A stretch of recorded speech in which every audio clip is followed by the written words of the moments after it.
We're talking about the Gospel of Matthew.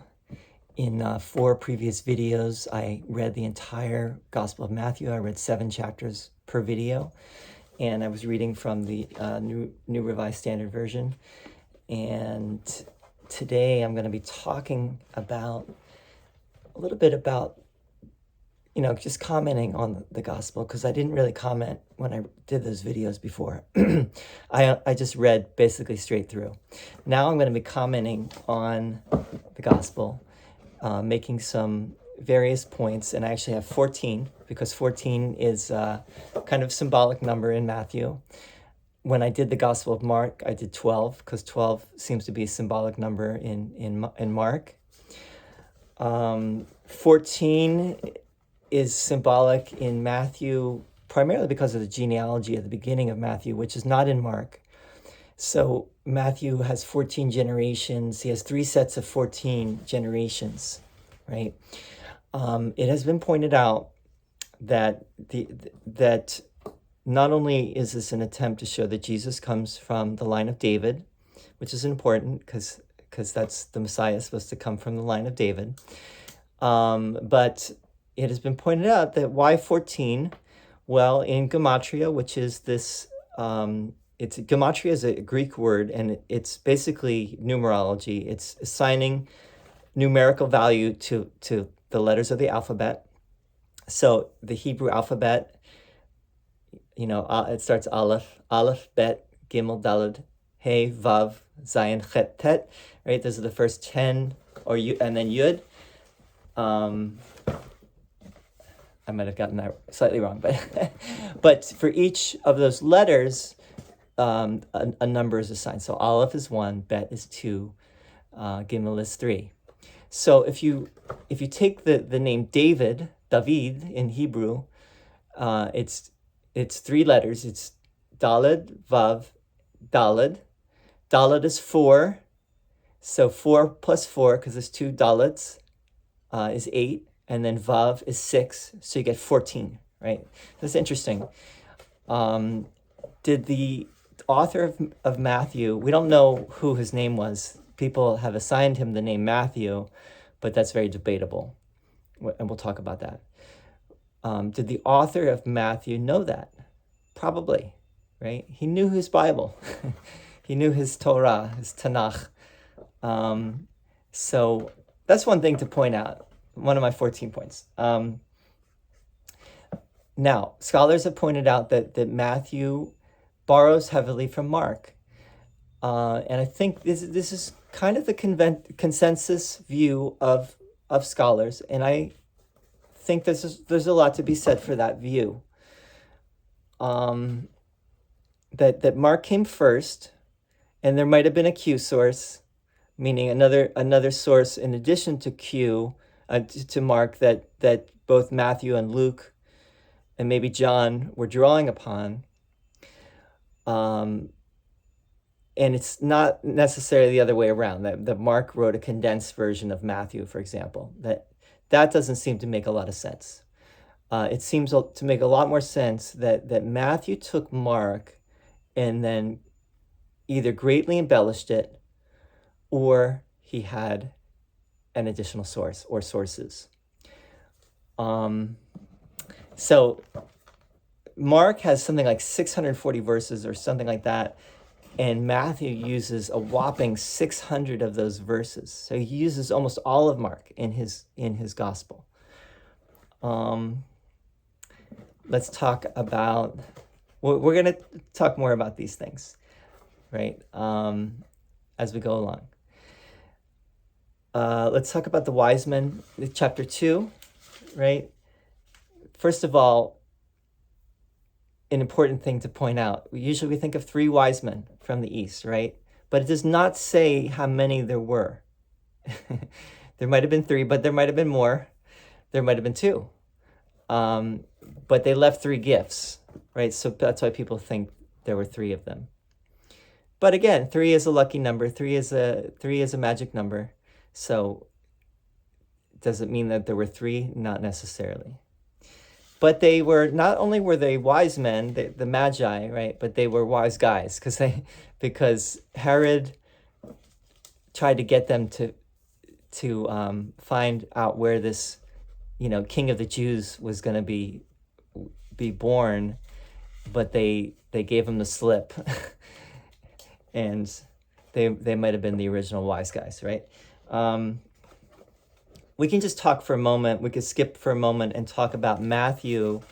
It's named after this guy in here. The gospel is named after this guy who was called Matthew, and this section is called the Call of Matthew. So I'll just read a little bit. Maybe I'll read the whole section real quick. Verse 9 in chapter 9.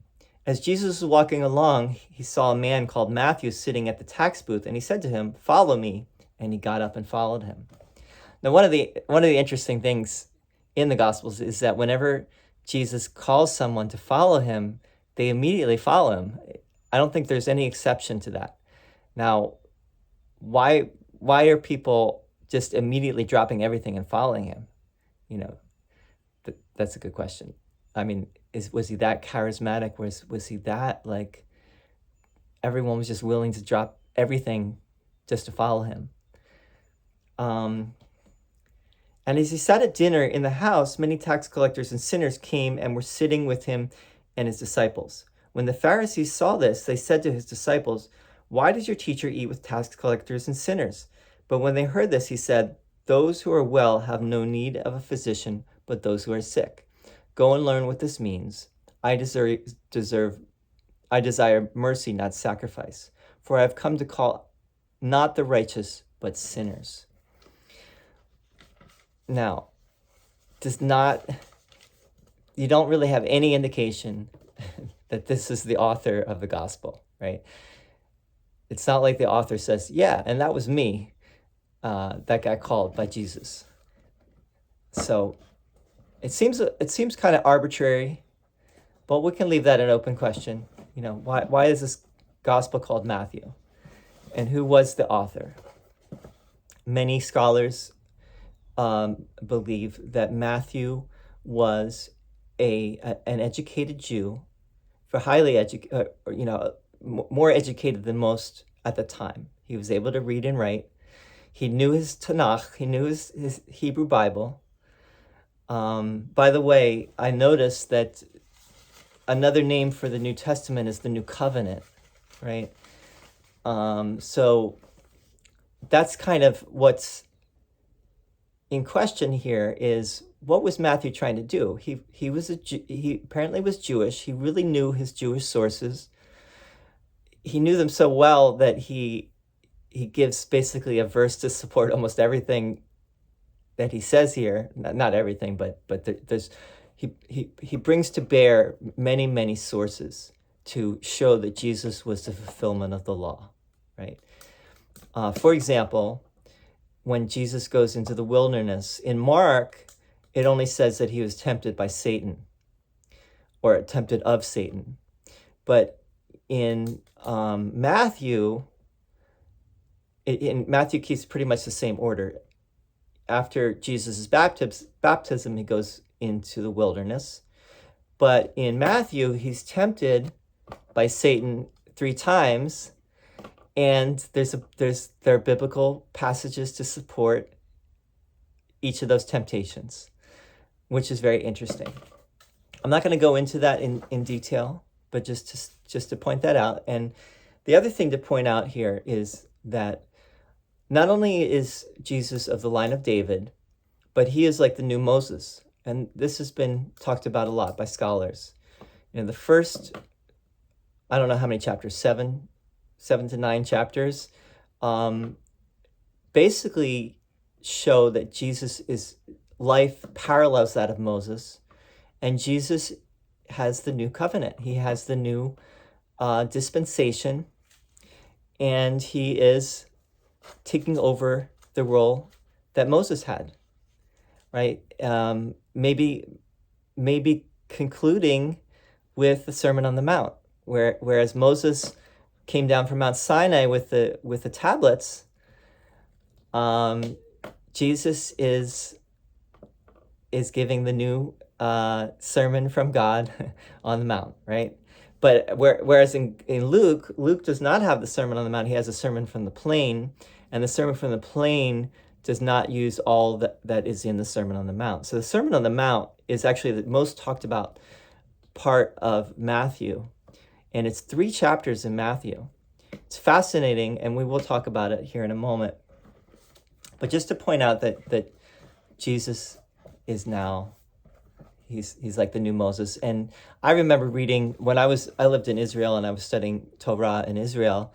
And when I first read the Gospel of Matthew, this first time in my life, because I had been so steeped in those sources, I was like, wow, this is like such an imitation of the life of Moses. It's like, to me, it was like a cheap imitation. It was like, oh man, they're just ripping the whole thing off. But I was more skeptical at that point of, like I didn't give much credence at all to the Gospels. I've come a lot more to the center with everything, which maybe I'll talk about, maybe I won't. But now the angel of the Lord says at the beginning that he will be called Yeshua. He will be called Jesus, right? Because he will save his people from their sins. So this is from the very beginning of Matthew. The angel comes to Joseph and Mary and says that the child will be called Jesus. And the verse that's used there is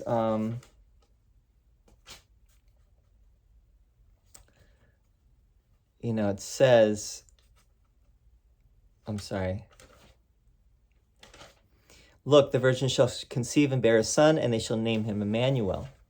Right? So it's a virgin birth. Why don't they name him Emmanuel? That never really gets answered. There were many Jesuses back in those times. And so this was not an uncommon name. Maybe Emmanuel would have been more, it was used very, very, very much back then at that time, apparently. I know that Jesus is also called Emmanuel, but you might ask why he wasn't called Manny, right?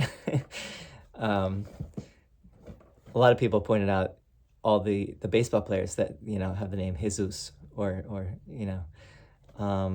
but anyway, so the point being is that from the very beginning, Jesus is there to save his people from sin. Now, who are his people? That's the question. I read that passage where Jesus says, I desire mercy, not sacrifice, and I have come not for the righteous, but for the sinners.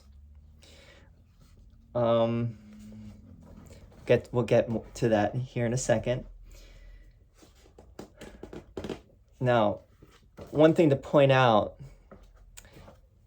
that if you're a close reader and a thoughtful reader, and an open-minded reader, you would ask yourself, okay, Jesus is working all these miracles, he's healing all these people, like everyone, and all these people are, coming to him in droves, and he's like, he would seem to be like the biggest figure at that time, right? In that time period, and you would think that there would be more attestation to that fact in the ancient sources, right? Obviously, we have the Gospels, but the Gospels seem to have an agenda, right? We would want some external attestation. People have pointed to, like, Josephus, who was a Jew writing a history for the Roman Empire, and he did talk about Jesus, but it's an open question whether there was some interpolation there, or maybe it was even all interpolation. But you would think that Josephus would have said more than he did if Jesus really had been the person that the Gospels claimed that he was. So that's one thing, is that Jesus seems to be doing here is like something that has never been seen before in the whole history of the world.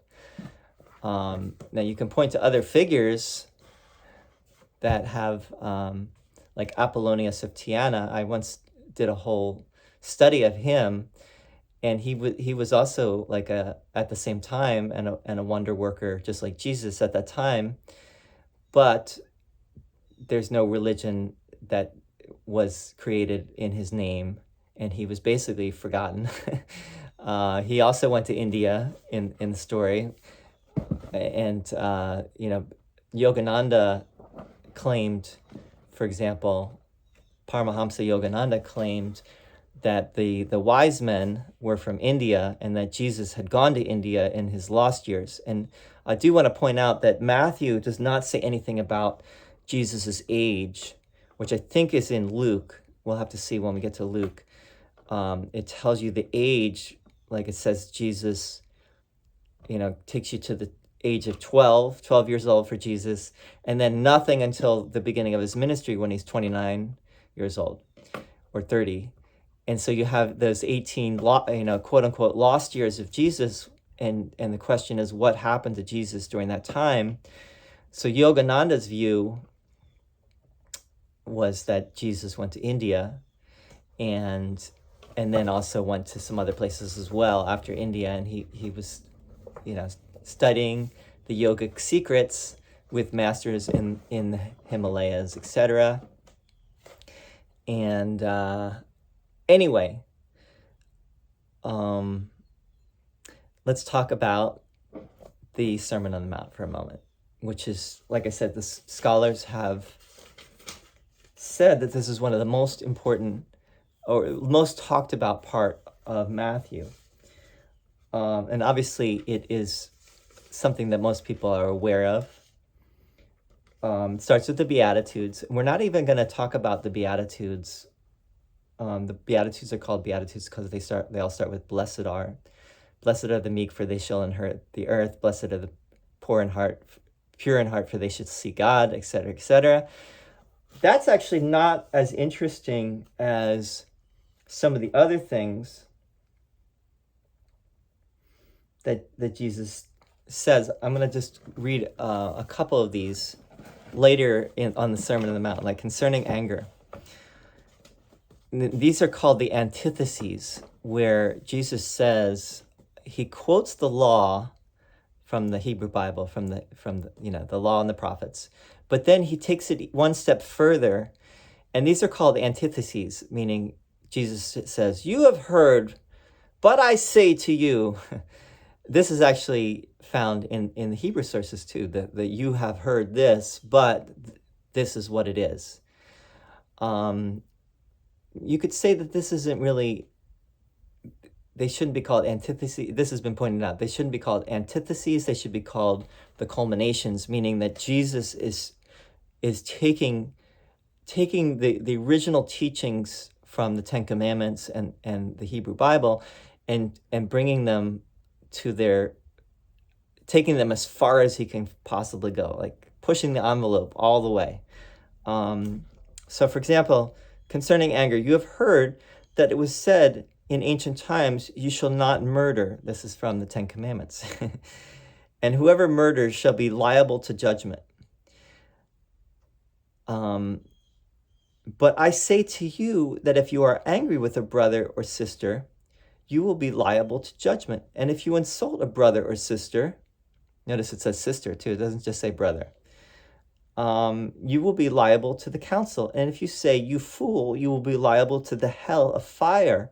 So when you are offering your gift at the altar, if you remember that your brother or sister has something against you, leave your gift there before the altar and go. This is actually in Mark as well. First, and be reconciled to your brother or sister, and then come and offer your gift.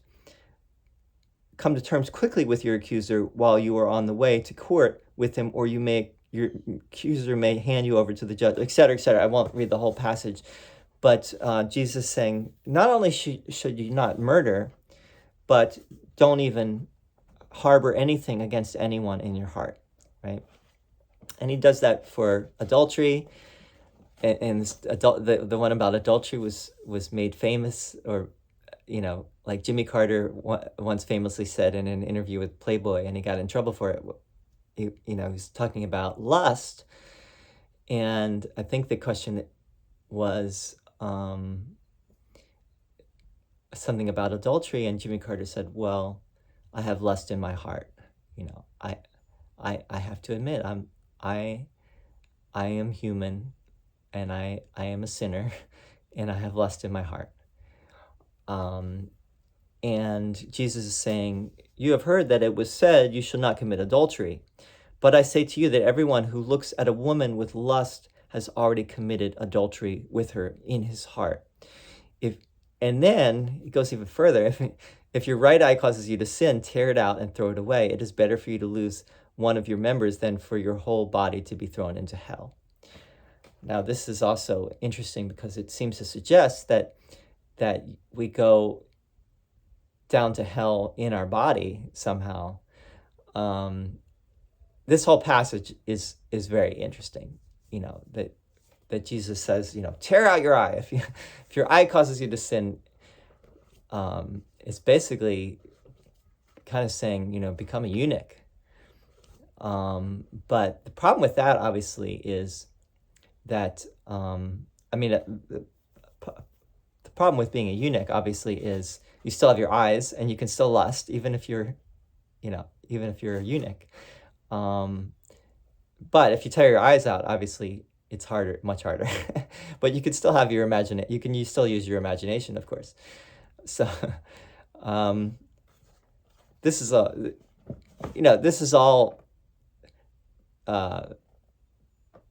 something that is so big that it's hard to wrap your mind around. So we're just touching on these different points.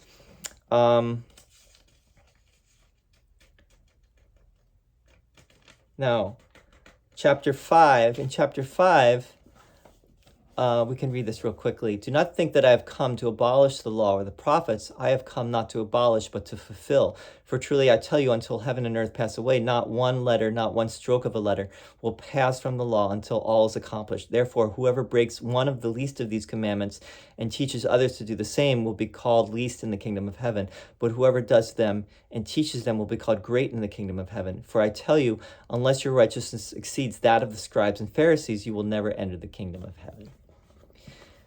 The scribes and the Pharisees seem to be, by implication there, they seem to be the least in the kingdom of heaven. And, there's the section at the end of Matthew where Jesus says, "Woe to you, scribes and Pharisees." We'll get there. We'll talk about that. But it seems clear that Matthew's agenda here is that Jesus is not coming to abolish the law. This is not a covenant that supersedes the law. It's a fulfillment, or like I said, a culmination of the law.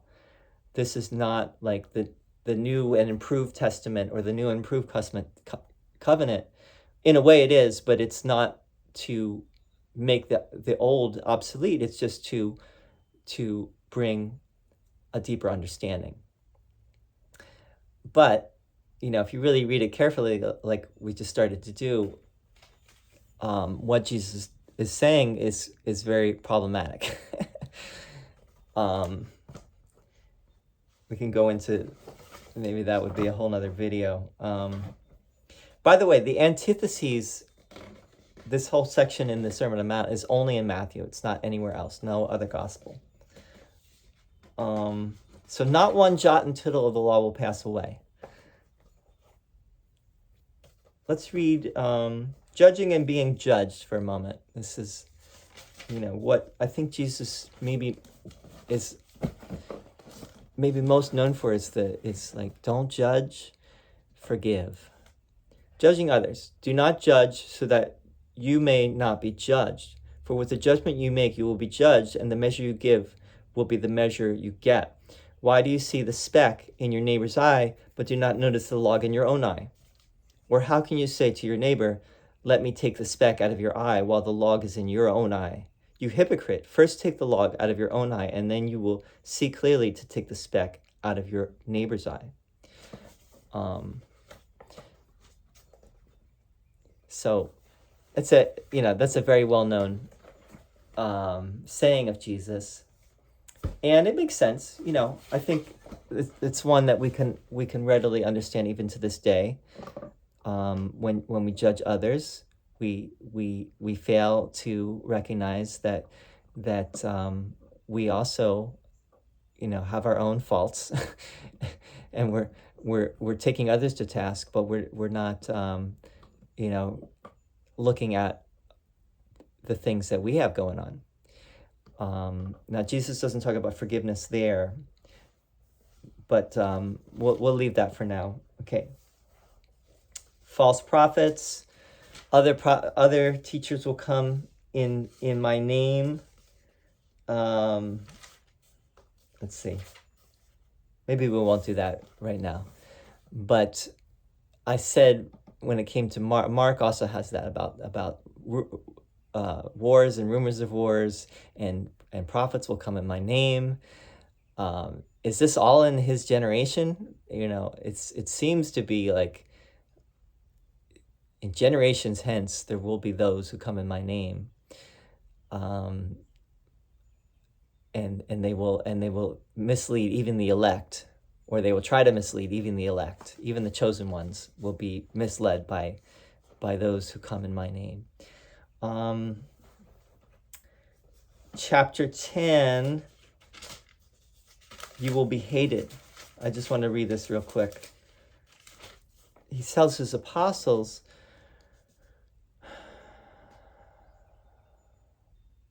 see, I am sending you out like sheep into the midst of wolves, so be wise as serpents and innocent as doves. Beware of them, for they will hand you over to councils and flog you in the synagogues.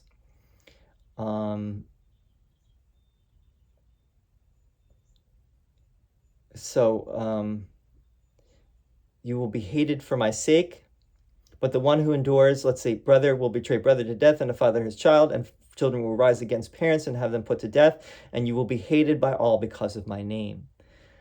But the one who endures to the end will be saved. When they persecute you in one town, flee to the next. For truly I tell you, you will not have gone through all the towns of Israel before the Son of Man comes. Now that seems to be, the apocalypse is now. It's coming now in this generation, right?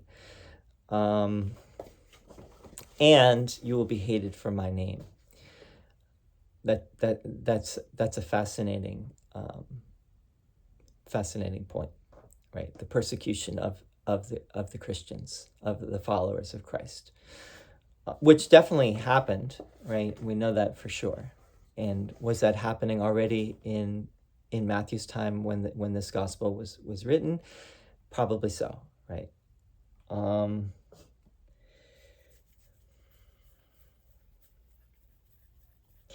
Now, if Mark was first and Matthew came second, there's a number of things that are similar in Matthew, where Matthew seems to borrow from Mark, but then Matthew makes a twist, right? For example, the fig tree, which is a big one that people point to, is like, why does Jesus curse the fig tree? This is in chapter 21 of Matthew. Why does he curse the fig tree? In Mark, it's a little bit different. In this one, it says, seeing a fig tree by the side of the road, he went to it and found nothing at all on it but leaves. Then he said to it, may no fruit ever come from you again. And the fig tree withered at once. When the disciples saw it, they were amazed, saying, how did the fig tree wither at once? Now, in Mark, it does not wither at once. That's one of the differences. And truly, I tell you, if you have faith and do not doubt, not only will you do what has been done to the fig tree, but even if you say to this mountain, be lifted up. Now, that is all in Mark. But the tree does not wither right away in Mark. And the bigger question is, why does Jesus curse the fig tree? It seems to be symbolic.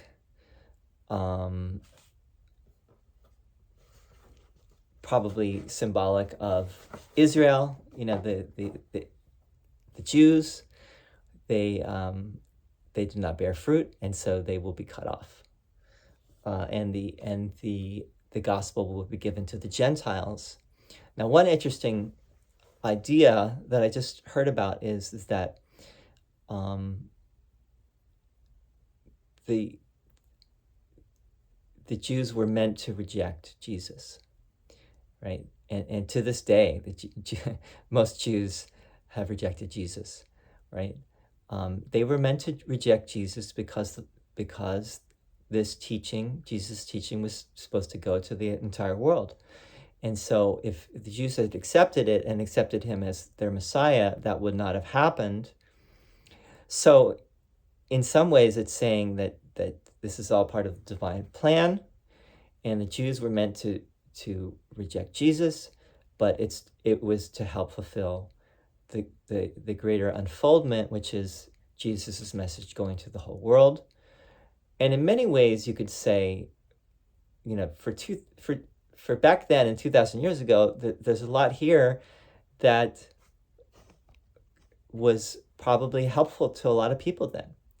And today we can look, 2,000 years later, we can look more skeptically at some of the things that Jesus is saying. But back then, it was like, wow, didn't think of that. And in Matthew, obviously, the Gentiles are the ones that get Jesus' teaching better than the Jews do, right? So it's a very interesting topic. Obviously, there's this idea that the Israelites are to be the light unto the nations, right? And so in many ways, that is fulfilled with Jesus, is that how are the Jews to be the light unto the nations, unto the Goyim, the Gentiles? Well, Jesus is a very big part of this. That the Jewish teaching somehow have to come out of the provincial, narrow confines of the Jewish tradition and somehow get out there to the rest of the world.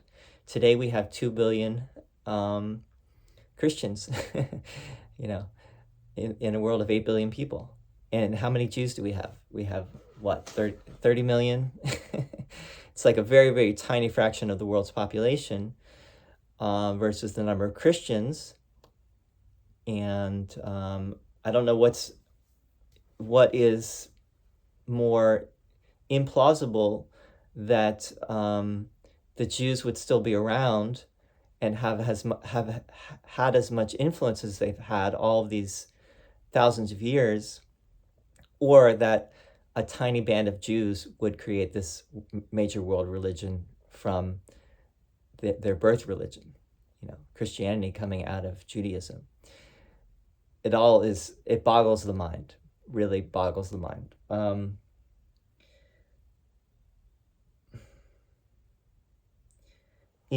Towards the end, Jesus denounces the scribes and the Pharisees. There's this whole section, woe to the scribes and Pharisees. We're not going to read that right now. Finally, you have the commission. I want to just read this. The commission of Jesus to his apostles, and there's 11 apostles at the end. Commissioning of the disciples. Now, the 11 disciples went to Galilee, to the mountain to which Jesus had directed them. When they saw him, they worshipped him, but some doubted. And Jesus came and said to them, all authority in heaven and on earth has been given to me. Go therefore and make disciples of all nations, baptizing them in the name of the Father and of the Son and of the Holy Spirit, and teaching them to obey everything that I have commanded you. And remember, I am with you always to the end of the age. Now, I know that that is the answer to the idea that, did Jesus see the end coming in his time? Well, that suggests that he didn't think the end was coming in his time necessarily, right? Because how would they preach to all the nations until the end of the age? So there seems to be some kind of difference that happens, or some kind of change that occurs by the end of this gospel. Maybe with the resurrection of Jesus, now there's a new teaching, right? Jesus has been resurrected, and now the teaching has become something different. It's not just, you're going to preach to the Jews, and the end will come in your time, but rather now this is going to go to the whole entire world, and it's going to go, it's going to be teaching that stands forever. So anyway, that's all I have to say about the Gospel of Matthew. Thank you so much for listening. I'm actually going to do one more, probably on some of the sayings in Matthew, perhaps some sayings in Matthew that aren't found in Mark, and just talk a little bit about them. And I'm also curious about what scholars say are the most probable things that Jesus probably would have said if he said them. So we might bring that in as well. Thank you so much for listening, and I would love your comments if you did listen to this, feedback, anything you want to share. I know I was rambling and I was going very quickly, but hopefully you picked up some good stuff there, and talk to you soon. Thank you so much.